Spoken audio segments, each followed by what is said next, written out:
Sí, es la mesa redonda porque hay un montón de asientos. Mira.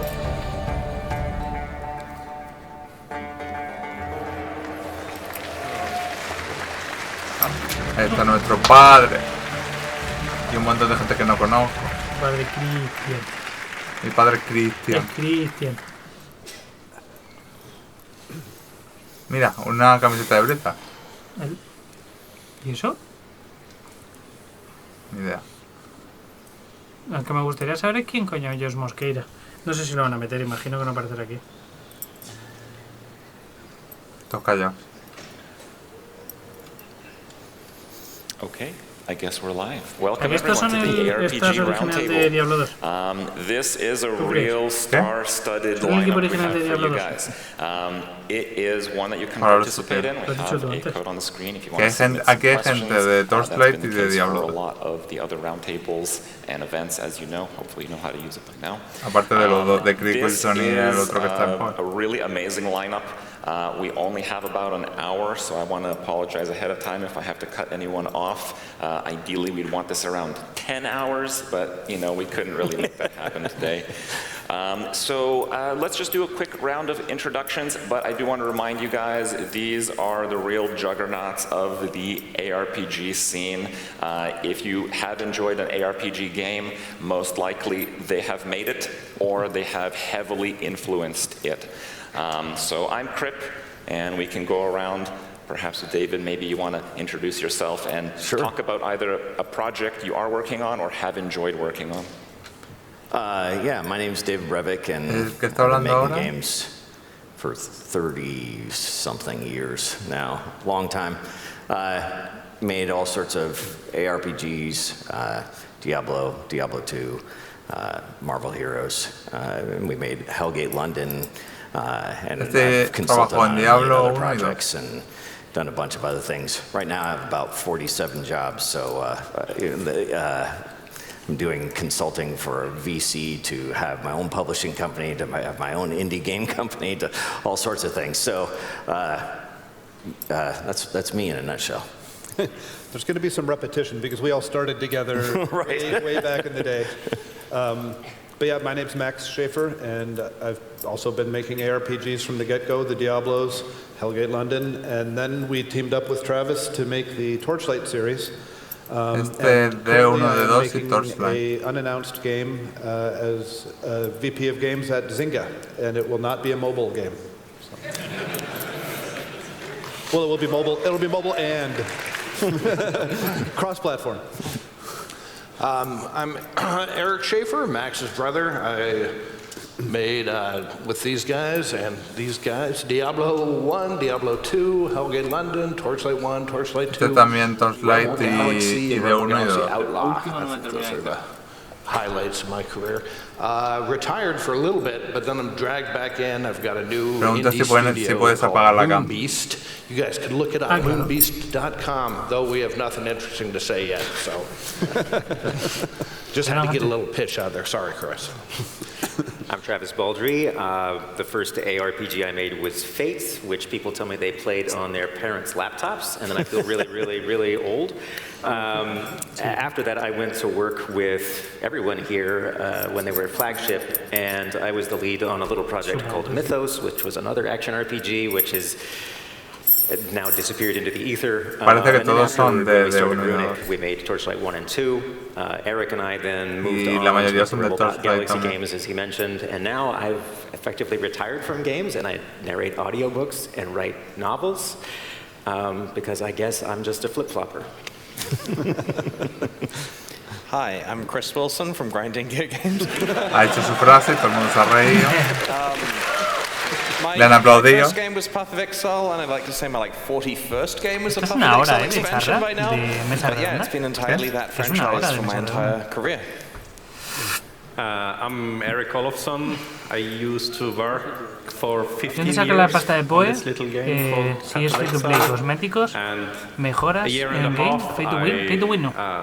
Cosméticos, mejores en game de stars y luego lo que ellos llaman el supporter pack, que tú les pagas voluntariamente para soportar el proyecto. So, new, very small studio there.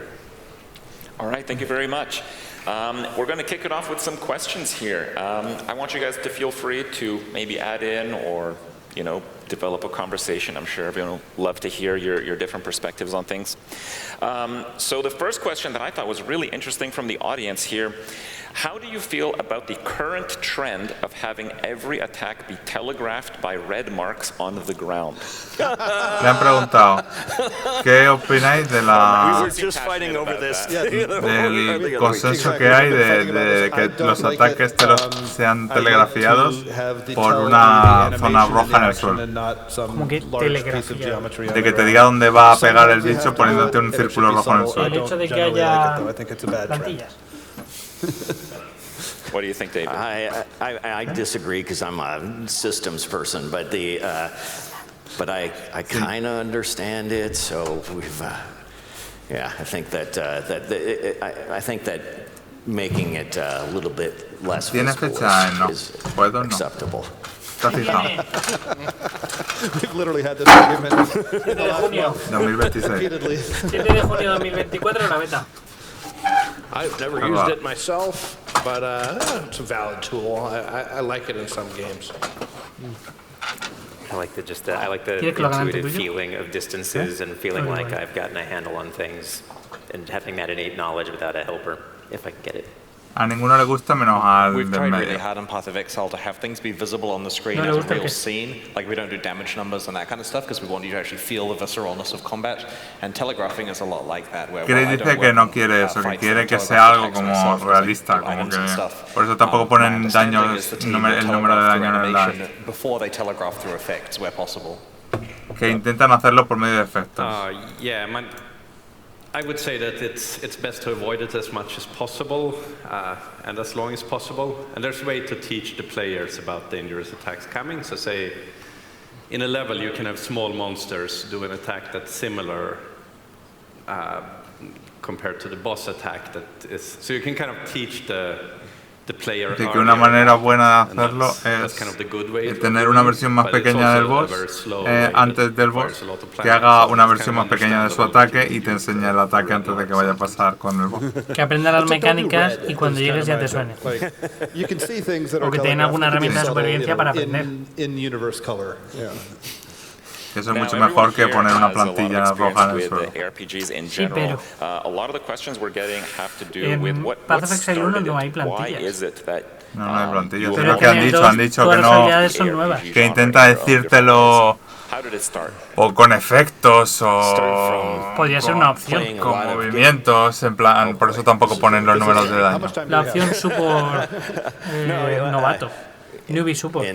Late in maybe it was high cuando school veas que te lo or sabes, early college, I o no estás en hardcore, te lo game quitas. called Rogue, where the term roguelike comes from, and then moved on to some other versions. People made similar kind of games, Moria, Umoria, Angband, NetHack, things like that, which were ASCII games where you were like the @ symbol attacking the letter K, and they had random levels and random items and stuff like that, and you leveled up, and I played that to death. And then so when we got together and we made our own studio, then we want to kind of take that gameplay that I had played for so long and kind of update it. Sí, lleva el logo de Blizzard en la conferencia de Poe porque él es de Blizzard North.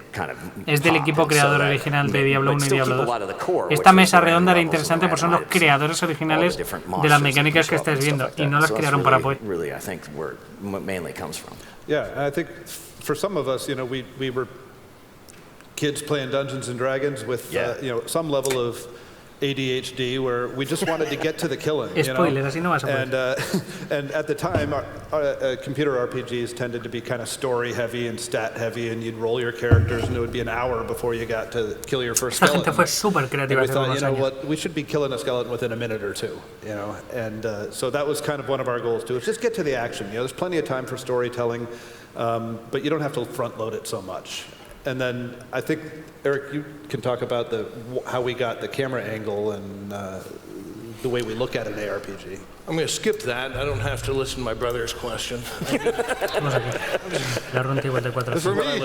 me, why I like to, I just keep making the same game in a sense is, for me, when we killed our first skeleton and the first shield or whatever. Están diciendo ahora mismo que la inspiración de los RPGs que tuvieron fue que ellos en su época, los juegos que había eran RPGs que te contaban una historia de 3 horas antes de que era la primera vez que te pegaras con un bicho, y dijeron, creo que podemos hacer un juego en el que en el primer minuto ya estés reventando al bicho. Al mismo tiempo que te contaban una historia, están contando cómo llegaron a la idea de poner el punto de vista que tienen todos los RPGs. Que se llama vista isométrica. ¿Por qué eligieron la vista isométrica? And I was just kind of amazed by it. And it also just had a very weird sense of humor. Like you would come across an elf and it would say, the elf likes your body and gives you a sword +1. It was, I still have incredibly fond memories of this game. I remade this game, I liked it so much. And then later on, when I encountered Diablo 1, you know, I was hooked. Yep, it started with Diablo, and thank you guys, by the way, for that. Seriously. Yeah, that needs applause.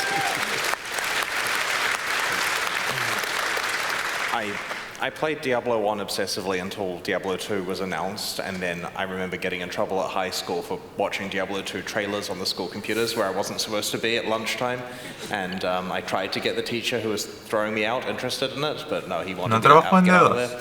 And so, yeah, when Diablo 2 was released, I played it obsessively for a very long time. My friends will understand the degree of that obsession. A ver, es que está diciendo, cuando salió de 1 lo jugué como un degenerado, y luego cuando salió, estaba viendo los trailers de 2 en la escuela, cuando se supone que no debería estar, que cogí un ordenador de la escuela para ver los trailers de 2 cuando se supone que debería estar en clase. You know, do our best service to the genre and try to make some kind of spiritual successor. So it all started with your product. And thank you, by the way, for taking up the mantle so we can go on to other things. Y está diciéndoles a estos que muchas gracias por darles la inspiración y que esperan merecer llevar la antorcha. Y está diciendo muchas gracias y les ha respondido muchas gracias por coger el manto para que nosotros podamos hacer otras cosas. Yo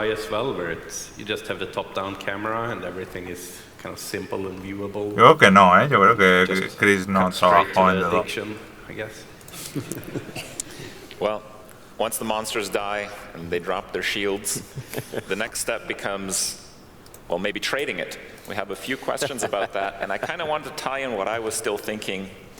What do you guys think about gold and or trading in ARPGs? ¿Qué opinan del oro y el tradeo en los RPGs? I like trading. No sale. Sale Max Eider, Eric I think Chris and I have a little different views on this. We've talked about this quite a bit.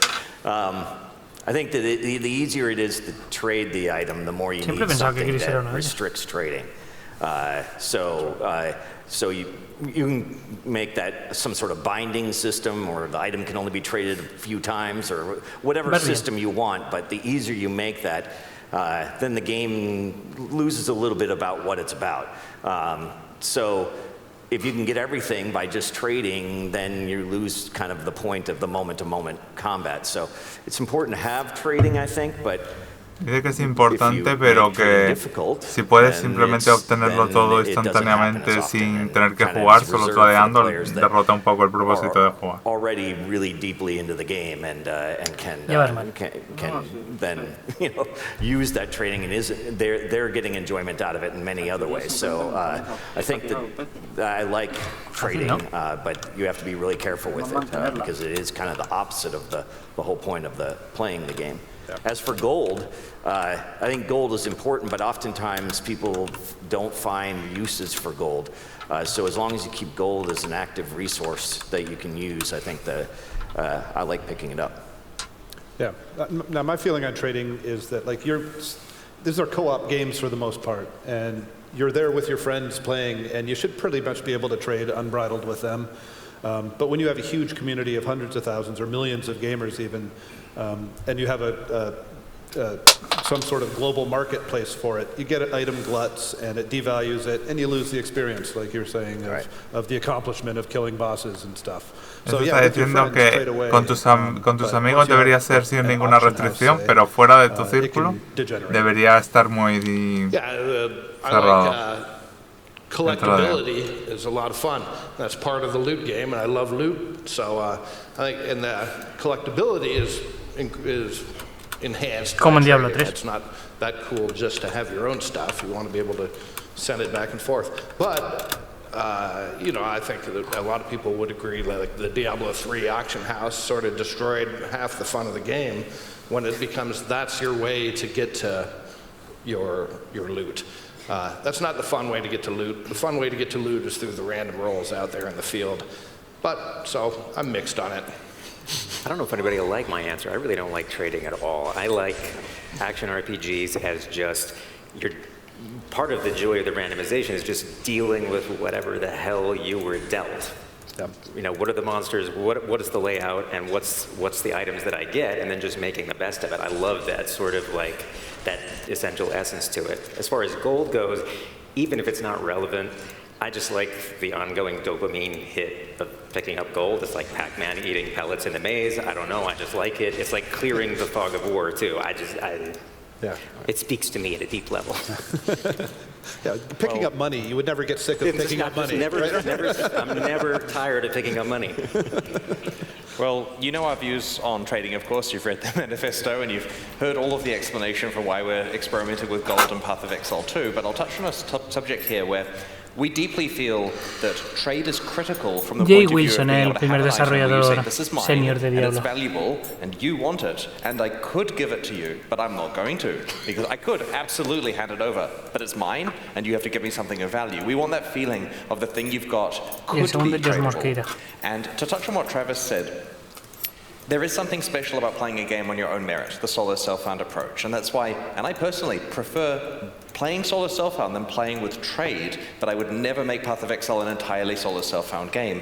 And that's why the way we structured it is if you opt into solo self-found mode, you can opt out yourself or some of your items. So you can play and see how far you can get by yourself, and then when you find a mirror, you're like, time to trade, and then cut out your whole character. So we've got that compromise there where you can play without trade, but the game does have trade. Yeah, I'll just add a small thematic point about gold, where it's obviously good to have gold in the game because everyone knows what gold means, like it's something you want more of. And there's like all this history and everything attached to it. So Chris es que, bueno, que ya sabéis la opinión que tiene sobre, porque he hecho dos manifiestos sobre el trade, y que es algo importante, pero que no pasa nada si es algo importante, pero no necesario. Por eso existe el solo self-found. Pasa que el nivel de dificultad que te pone encima jugar a solo self-found es excesivo, porque te obliga a tener una serie de conocimientos. Te obliga a adaptarte a lo que te da. No solo conocer todas las habilidades y saber qué te ha caído y que lo puedes aprovechar con X o con Y, sino también entender qué puedes llegar a hacer o cuál sería el meta más fuerte para poder intentar salir del paso. Useless, like meaningless. And so if you have a lot of quantity, you're going to end up in a situation where you're just like leaving things on the ground all the time, and you start to, lose hope. Because as the things drop and it's yet another, whatever, low level, just green or white or whatever your kind of lowest tiers are, it's just like, okay, that's not really helping me anymore. And then, and then you're just praying for that orange. I would rather get something where it's like dropping less often and having higher quality. Dropping less items and having higher quality ones show up every now and then than the other way around. Just la pregunta creo que meaningless. So es mejor más cantidad o más calidad de objetos. You also have to assume that people, especially at the beginning, that they don't have a lot of items and stuff like that. So, and then there may be systems that make it so that those items, the white ones or the green ones or the low-level ones, there's ways to craft them up or do things with them. And then they start to have some value. So it all depends on your systems and how it works. But overall, I prefer to keep the kind of item stuff down, even though that's opposite of what I did in Marvel Heroes, which was loot pinatas. Or Diablo 2. Yeah, which is like all sorts of showers of items. But yeah, that was so I think that keeping it down is kind of more my modern thinking. I kind of disagree. I kind of nice. I think it's really tricky. It's a delicate balance. There can be too much stuff, but we tried at times toning down in Diablo 2 even. Let's stop dropping the whites and the grays and stuff. Yeah. Or even, toning it back might be appropriate. But when you don't drop them at all, and all you're dropping is the greens or the blues or the yellows, it doesn't really make any sense. Why not then make them just all one color? Yeah, make the white ones better. Yeah, just make the white ones better if you're not going to have the different tiers. And so it kind of, the higher tiers lose their meaning if you're not dropping the lower tiers. I think with Torchlight, I did some pretty good work of making the mid-level magic stuff still appropriate. I kind of hope, I'm still working on it, I don't have a plan yet, but I'm hoping that we can make the low-level stuff still relevant as more than just trash items for sale or for breaking down. But I don't know. I think it's just tricky, and you just got to kind of play with it in the game to see where you find a good balance. It's hard to give a precise answer on it because it's really, really very feel-based. You just actually have to play the game and feel how it feels. Do things feel relevant or not? Do I have enough garbage so that there's proper contrast with the interesting stuff? Otherwise, I don't know. It's so feel-based. Están diciendo que hay que balancear la cantidad. Porque no puedes tener objetos muy buenos todo el rato porque entonces pierdes el sentido dejando de ser bueno. Necesitas los objetos malos para comparar los buenos con los malos. No puedes tirar solo objetos buenos porque entonces dejan de ser objetos buenos. Pero al mismo tiempo tampoco puedes hacer que estés 8 horas sin que te caiga nada. There's an aspect of Diablo 2's itemization that I had missed when we initially did Path of Exile. And this is partly because we were trying to streamline things that we felt were unnecessary, which in almost all cases was a mistake. And it's related to when you actually look at the items that drop. Okay, for a start, a bunch of what you get on the ground is gold, right? We thought unnecessary, don't need that. And then you got potions, and we thought, aha, don't need those either. We've got flask charges, so that's all that gone as well. But they've also got ammo, like bolts and arrows. And we said, nah, just unlimited ammo. Who wants to go and buy more of these, right? So far we've eliminated like 40% of actual item drops by accident. Then you've got other stuff. Like you've got fulminating gas potions and exploding things and things you can throw and random spears and stuff that have quantity on them. And there's all this stuff, like literally exploding potions, which you're never seriously going to use, but they do represent some non-zero percentage of drops. And then you've got gems, for example, which are relatively common and get consumed in the hierarchy of stuff there. And you get to the point where when you include gold drops and stuff, like 60% of the items that hit the ground are not ones that you would actually classify as equipment. And we'd literally got rid of all of that. And so that means in order for Path of Exile to then feel like you're actually finding stuff in the regular non-ruthless mode, it kind of has to all be equipment. And I wish we had realized this from the start, because now we're facing the problem where players are trained that unless the screen is full of, an armory dropped on the ground for every group of monsters, that it's not enough items. So this isn't on the quantity versus quality spectrum. You kind of know our views on that, but it is an observation where I wish we had paid more attention to that rather than saying, we can do better. Yeah, it's a tricky conundrum that in the beginning of the game, you want to have very simple items that obviously become trash later on, but there's also part of the player progression to say that, okay, well, my character is a lot better now, and I don't care about these bad items. Like that's a sign that you became better. So that's something that you want to keep, but then of course, when you play the same game for 8 years, then you might not care about that initial sort of character development part of the first few hours. So then you have to introduce complicated solutions to solve that.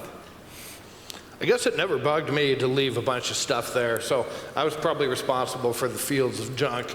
more than Entonces almost me está anybody. diciendo que I también es remember parte de la Blizzard progresión South guys que at the time. al principio Alan Adam in particular was the head up down there. Was cogieras like, todo lo que he había en el has suelo to para ver lo que te physically hacía falta y bring luego every mejoraste item tanto back tu to town and equipo sell que it for empezaste a dejar whatever he can mierda en el get. suelo So porque he was dijiste es que always esto no like me va a pretty mejorar. pissed at me. I was like, Y te sientes en plan de puedo jugar más rápido porque no tengo que pararme a recoger las cosas.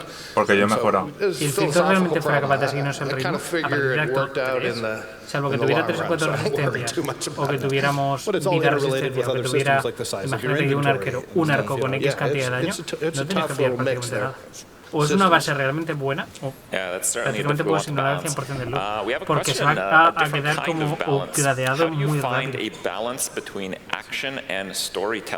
And perhaps we can start with Travis, and you can inspire some thoughts in what at least I think, because I just skip all the dialogue. So I'm a dialogue skipper, and on the development, Fate had the story was one page Le han of dicho text, cuál es which un I buen got balance somebody to read. entre historia y acción. In Torchlight and Torchlight Y 2, este I was ha always like, confesado maybe en I plan, cut this soy dialogue el down. mítico que You guys in your le pones un lore diálogo just y set it to the side. le doy al We'd be botón de beating spam crap out of para things. Then I equipearlo. write books, and that I don't really know how Ya to está jugando reconcile monjas. those two Ahora ya no, things, estaba haciendo rompecabezas y ahora está it doesn't mirando make any unas sense at instrucciones de all, cubo de but I Rubik. was always very Tengo una much colección de the- cubo de Rubik en las estanterías. can't require me to read the lore to play. Me compré otro hace 2 I días. talked to some designers who also did tabletop, and they're always trying to make you Ha resuelto casi todo mi read like rompecabezas. the micro fiction in order to consume the data that you're trying to get out of the rule book, and there's always that pushback, like, I don't want to read the micro fiction, just tell me what the number is, and that's where I fall on the spectrum. Yeah, it's funny. I remember we cut down our dialogues in the Diablos, and eventually at No one muy point we were complicado. like, just bold the important Yeah, words. some yellow text. I was notorious for yellow text. Everybody always gave me crap about yellow text because I just wanted to highlight all the important nouns so you could ignore everything that the writer had written. Go ahead. I'm sorry. I'm a dialogue skipper, except for the passages in Diablo 1, like the Sin War, where like you just have to like listen to it, and then epic voice acting. It was so good. Was that Bill Rover? I can't remember. Yo me recuerdo están 12 segundos. Yeah, Roper did some. I suspect it was mostly the Blizzard film department guys coming up with the actual that. But I think it was very sparing in Diablo 1. We never hit you over the head. There was just a few incidents of it, so that was what made it bearable. And it was nice. It was a break. You know, the cinematics were a break from the action and give you a Preguntado si sense of son progressing cubos on to the normales next o si thing. hay algún ghost. Tengo Yeah, so I like those. I just don't like it while I'm playing. You know, I don't want to get normales, up to 2x2, a 3x3, boss and have 4x4, him start into 5x5, a long 6x6, monologue, tengo mirror, you know, tengo un before I have super to kill him. cubics, 2 Just let me kill cubos, him. Yeah. But just tengo development-wise, too, we una made esfera, un the Diablos and triángulo. the Torchlights with almost Y dos no máscaras es story un hombre. at all. The story was kind of added in later, so De hecho, mirror tengo 3, porque me compré 3 versiones carbono. Tengo un 2x2 carbono, un 3x3 carbono, un mirror carbono y uno de speed. Me costó 80 pavos, I el cabrón. often don't know what the hell's going on in my own games. People ask me questions, and I'm like, I have no idea. It's about the vibes. No, taco no he hecho ninguno. Yeah, vibes, not text. How about No sé si quieres ese I'm hacer interested alguno. in Eric's perspective here. Well, when it comes to dialogue specifically, Están more, diciendo we que actually discussed this a little primero bit hicieron el backstage. juego y luego metieron So I el guess lore. it's important Primero to la all of us experiencia del here. juego y lo que But pasaba y it's luego ya escribieron el lore. more en sí. is not necessarily better, and it's a lot about condensing it down because everyone wants to get back to clicking the monsters to see what pops out. Que en el género So, todo el mundo lo que quiere la gente es kind of matar about bichos, no trying to get as leer much una as possible novela. into Un juego something, indio hack and slash. something as short as possible, and then Pero normal. even Y que working ponían with las things cosas like en the negrita tone para que of te lo voice leyeras of rápido, NPC cosas, and las what cosas type of importantes en negrita y ese greeting tipo de words cosas. they make, and try to get as También much as la decisión que possible tomaron de out of cómo those meter el small lore things. creo que no estaba bien tomada. Lo And, de you know, los to some ítems en extent, plan you're the story. Dark You know, your Souls path no through es it una and the gran things you opción. do and the items you find and the build you make, that's the story, you know. Estoy diciendo, la historia realmente eres tú, los objetos que encuentras, las decisiones que tomas. We have over time cultivated an audience of players that want as much deep depth and stuff to discover in the dialogue and will play to seek out the Easter eggs and find it. And we make sure that in addition to making sure the dialogue is as skippable as possible for like 70% of players, we have lots of stuff for the other 30%. And so we try to give Dice our que dialogue team the Chris está resources diciendo they que need. en el POI hay un 70% de gente que quiere que el diálogo sea lo más skipeable posible y 30% que lo que quiere son easter eggs y secretos y cosas y que esté lleno de guiños y cosas así, que te cuente un lore rico. Y entonces intentan balancear entre hacer el diálogo lo más skipeable posible para ese 70%, pero incluir pequeñas cositas para esa gente que sí lo disfruta. 30% me parece ser un pelín generoso. Si el lore estuviera bien traducido, yo sería de ese 10. Pero este juego nunca le da la oportunidad porque el esfuerzo que tengo que hacer para entenderlo es demasiado complicado. Escuchamos un podcast de 4 horas de fragmentos de frases de ítems. Fue terrible. No hay un hilo argumental bien hecho, ni siquiera durante la historia por parte de los NPCs. Is the first time I opened the seals in Diablo 2 and Chaos Sanctuary, and Diablo tells me that not even death will save you from me. Es que conseguir una cara, luego tienes que poner cada esquina con... No, pero eso no está bien hecho. Yeah. With that in mind, why don't we just go around and you guys can maybe talk about your favorite boss in any ARPG with the consideration of dialogue as well. Pero esta pieza no vale esta pieza. Esta pieza no es blanca, es blanca, verde, roja. Inspired my own thing, inspired myself, and that was the butcher in Diablo 1. Entonces, esto sí tiene cuerda. I wanted to get everybody was going to say. I'm grabbing it. No vale con que sea and again, the real short dialogue, just the fresh meat, he says, or something. He's coming after you. That was great storytelling. That was good storytelling. But it set a tone. It set a tone of scariness that bad things are going to happen here. So that, just inspired me to because there was no such thing as an ARPG boss. He was sort of the first ARPG boss, I guess. So got to develop bosses from there. I almost think we almost never hit the high of that. No, you can never remake the Butcher and have the same emotional impact, and we have tried many times. Y es Baal, es el último boss de Diablo 2 expansión. Diablo 1 no te enfrentas a Baal. To do it with Brutus. No, Butcher. Ha hecho Butcher. Well, it's funny too, though, because now you almost can't really do a boss that kills you that early in a game anymore, because there's people there would be an outcry against it. I think we luckily got him in before people had expectations. Challenge accepted. I remember just recently I went, God, it wasn't recently now. How long ago did I give that 20th anniversary Diablo speech? That was at GDC. Whenever that was, I got the CD, we had a CD Gente, saborear y disfrutar cada momento. Quedan 28 minutos para que solo quede la carrera, prácticamente. And I got the demo running, which is not a very easy thing to do anymore, because it was so old and stuff. But pero en media hora lo único que queda es un podcast paralelo. Mientras preparan la carrera vas a hacer un podcast de streamers. Que no es de desarrolladores ni devs. Was the butcher. I opened up the door, he came out, whack, whack, I was dead. It was like, I was like, oh my God, is this somebody's first experience playing an ARPG? They walk down the steps and open the door, and there's the butcher. Un par de huevazos, para venir con la camiseta de Blizzard ahora. I'm going to take a different approach. A boss that's not good for its storytelling or immersion necessarily, but I'm going to pick Pendleskin because it's like an level 86 Queen, pero a Queen lo vetaron. A Queen lo vetaron. Y además le metieron de una hora así que tenía gameplay, le dejaron 20 minutos por eso. I'm going to bring up Telengard again because it was a Blizzard no, y eso que Queen Sunny, hay NPCs de Diablo 3 que sí tienen su nombre. Está Riker, está Queen Sunny, está Nevalisti. One square away from the entryway, and a level 30 dragon could appear and breathe fire on you. And that was like, and you immediately died. And there is no save, you just restart, you re-roll, and that's it. And that's your first experience playing the game, is dying in the very first move. Ya está sencillo, And yeah, that reminded me somewhat of the Butcher. Well, when it comes to boss and getting their loot, an interesting part of it is the Magic Find attribute that's showed up, I would say, quite successfully in most of the games that you have made. What is your take on Magic Find as a stat or an attribute in an ARPG? ¿Cuál es su opinión del Magic Find como atributo en un RPG? Well, I'm going to take the Magic Find, but it's a trade-off from important stats and other things. It was simpler back when I was playing with that in the Diablo 2 days. I know you guys working with that.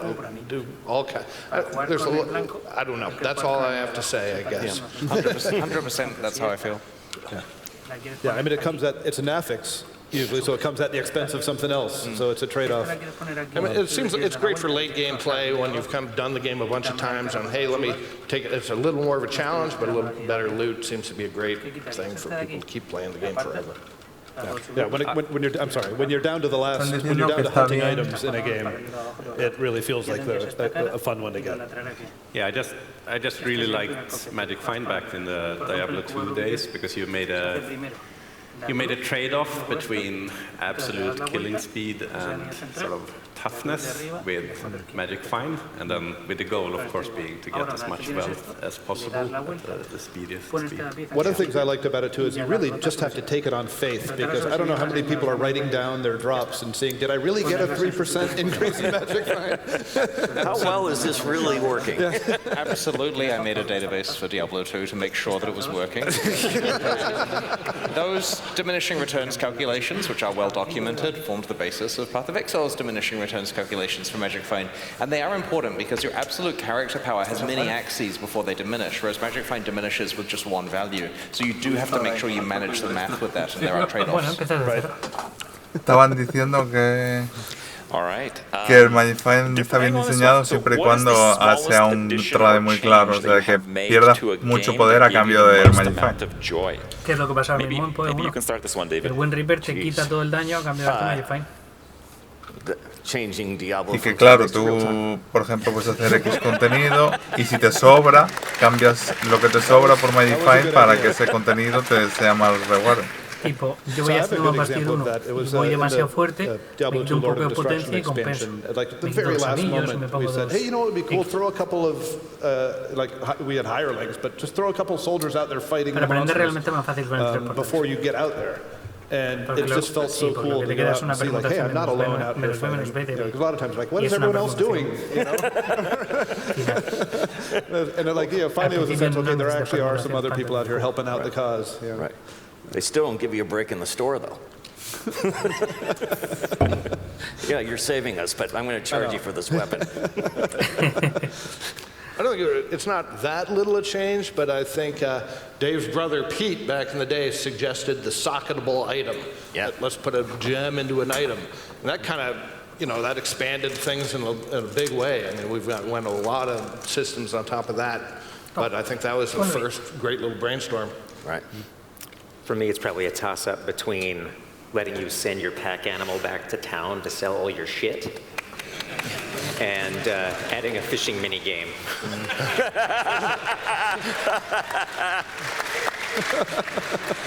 I was going to joke fishing as well, but in Fate, that was not actually a joke. There is a mature fishing game that's actually very cool. My smallest change that I think we made that brought me personally the most joy was the hardcore death notifications in global chat. And the story behind that is a user during the closed beta said, hello, I will purchase the $250 gold supporter pack if you add this feature. And we were desperate enough for money that I said to Jonathan, hello, how many hours will it take for you to get this deployed? Like, is it plus EV? And he said, absolutely, it's 10 minutes. And so we made $250. El pequeño detalle que le añadieron al juego que no era muy importante, que más ilusiones hace. Y Chris estaba explicando que el que, aparte del minijuego de pesca, que lo que más le gustó fue que alguien les pagó porque les pidió, que les dijo que les daría dinero si metían que cuando alguien muriera en hardcore lo anunciara para todo el server. Hostia, eso estaría guay. Y eso ocurre. Solo en la carrera, ¿no? Y cuando muere el primero o el segundo. Yo creo que cuando muere alguien en la ladder sí lo avisa. O sea, cuando muere alguien los que están arriba. Cuando mueren el top 10 de nivel. Sí, exacto. Pero ya está normal. Pero todo el rato. O sea, cuando muere todo de nivel hay un nuevo top 10. Se convierte en 10, sí. Pero eso no es genérico, no estás todo el rato viendo que Manolito se ha muerto. O tus amigos, que sería guay. Lo único que es ese top 10. Pero eso se lo pidió un supporter Le pareció guay. Y le hizo gracia y le preguntó a su developer cuánto costaría, porque les interesaba el dinero que les ofrecía, y dijo, ¿cuánto costaría esto? Y dijo, nada, se haría en un momento, y dice, pues perfecto, hazlo. Hopefully the game does deliver all that you need, but sometimes it doesn't, and so it's nice when the community can do something like that. It's just kind of, you have to be real careful about what you expose through those tools and what information they can garner, because you're going to end up in a situation where people get big advantages from using particular mods and stuff, and then you kind of get, I don't know, a community that can have some toxicity with, hey, you aren't using this mod, then you're not elite, and all these kind of things. So no me entra muy bien, pero there's programa definitely a está balance. hablando de que no... de que los mods no crean en un RPG no pegan los mods, porque si juegas con gente te van a decir, oye, no estás siendo eficiente porque no usas mod A o mod B que nos mejoran el juego de esta manera. Como pasa en Diablo, que si no usas el Turbo HUD te dicen, ¿por qué no lo usas si nosotros somos más eficientes con él? Porque nos dice lo que tenemos que hacer. No tenemos que decir... O sea, sabemos antes de entrar que va a ser mala, que tenemos que resetear. Ese tipo de cosas.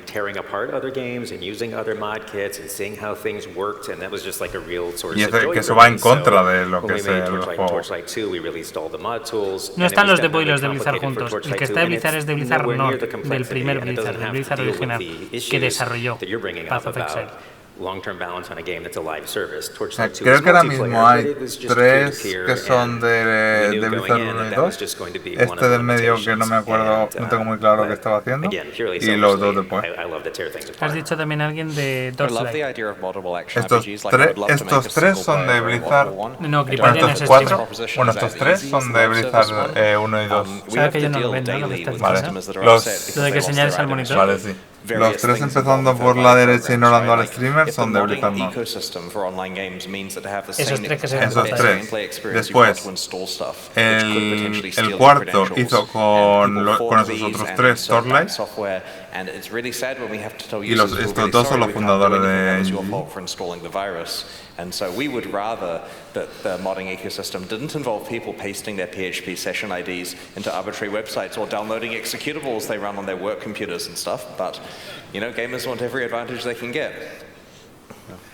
I'm a huge fan of modding, as most game developers probably are, and one point here is that when we got a job application at GGG, and they have, like, you look at modding experience before, like, academic credentials, basically. So, get into modding, I guess, if you want to get into the games industry.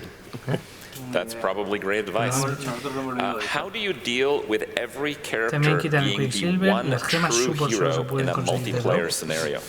A los frascos de utilidad solo se les puede usar para remover items. Se quitan las habilidades de guardia, las guardias. Kind of an example of that, not exactly, but we ran into an issue with, in the end of Diablo 1, you jam this gem into your head, right? And you're... Spoiler alert. Oh, I'm sorry. Best moment in una cosa de Diablo y le dice los spoilers. It's a long story, I won't get into it, but that was sort of thrust upon us by the Blizzard film department in the day, who sent us the movie, if that's how your game ends. And we didn't really have enough time to change it. And we grew to love it, actually, but at first we were kind of shocked. Wait, that's not...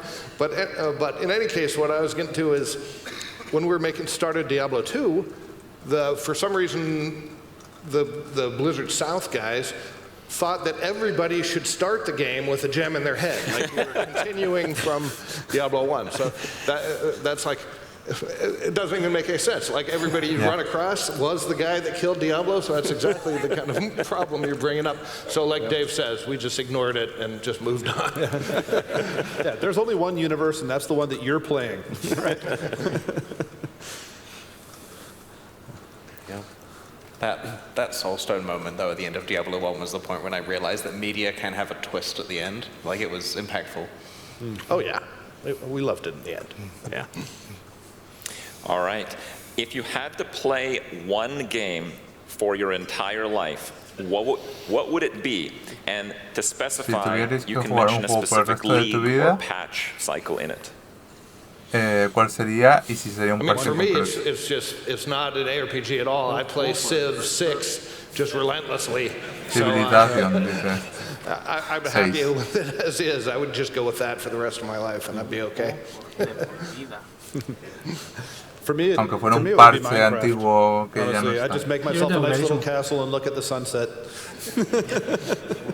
I actually think Minecraft is a Diablo game. We've got random areas, we've got random items, we've got pretty good combat, we have relatively secure server-side stuff within a community. I mean, what really is it missing, right? And it's moddable and possibly the best game ever.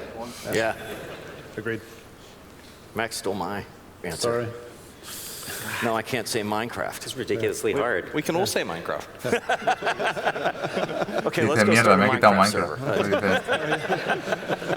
Dice, vamos a montar un server juntos. That or Words with Friends. I can play Scrabble forever. Robotron, that's my answer. Robotron? ¿No os chirría un poco que no haya ni una sola tía, prácticamente ni uno solo de los paneles? En todo el fin de semana las únicas tías han sido streamers. Que no es por ofender, pero muchas de ellas venden por lo que venden. Este ha dicho Diablo 2 antes de que no sé quién estuviera en el CA. Exactly. You know the build. Yeah. I do. So one of the game genres that has been coming up, it's kind of the Survivor series. We've got a lot of questions from you guys about your thoughts on Vampire Survivor genre. There's a number of games. I don't know which one really defines it, but these games have similar elements to an ARPG. Yeah. But they're not quite exactly like it. What do you think? David made a blend between Diablo and a survival game, yeah. I made a game called It Lurks Below. It's on Steam. It's fun. Made it by myself. But I think that Vampire Survivors, though, is like, all the things are coming at you from all over, and you level up your character really quickly. And so I do really like that game a lot. I played quite a few hours of it. And it does share a lot of things, but it reminds me more almost of like a card game, because when in a card battler, when you defeat a monster, it's like, hey, here's your choice. It reminds me a little of the card game we're playing here at the show, where here's your two choices, your three choices of things that you can do that one thing. And so it's not, it's a little bit different than the RPG, the ARPG kind of Diablo style RPG, where you're killing stuff and picking up loot and making choices like that. O el estudio de Blizzard, ¿no? Y la compañía Blizzard Entertainment. There's some differences. I'm sure that somebody's going to try and combine them in a more meaningful way. But I do really enjoy that genre, and I had a lot of fun playing. I've never played it, but I got addicted to watching Asmongold play both Vampire Survivors and Halls of Torment to the point where I will, before going to work, refresh his channel, hoping there is another video in either game. And it could be the reason why I'm half an hour late to work that day, because I'll watch it on 2x speed. It's addictive. Claro, por eso es raro que los de Blizzard Expedition no lo vean mal que lleve esa camiseta. Bueno, él es libre de llevar la camiseta que sabe a los cojones, ¿no? Pero no solo eso, le han dicho que con todo el respeto del mundo ha sido una inspiración. Realmente esta gente no le hace ascos a eso, todo lo contrario, se han inspirado y no paran de alabar al Butcher, a Diablo 2, a Diablo 1. Es Blizzard el que le tiene inquina a Poe. Poe a Blizzard nada, cero, no le tiene ningún rencor, todo lo contrario. Es de donde salen y es hacia donde van.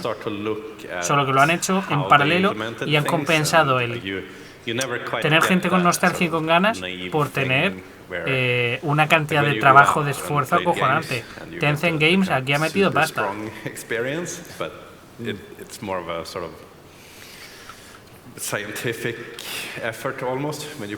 Y si Blizzard North o Activision Blizzard ve mal que esta gente esté con esa camiseta, como no lo sabemos. Pero creo que estos dos le tienen mucho respeto a la gente de Diablo 1 y 2.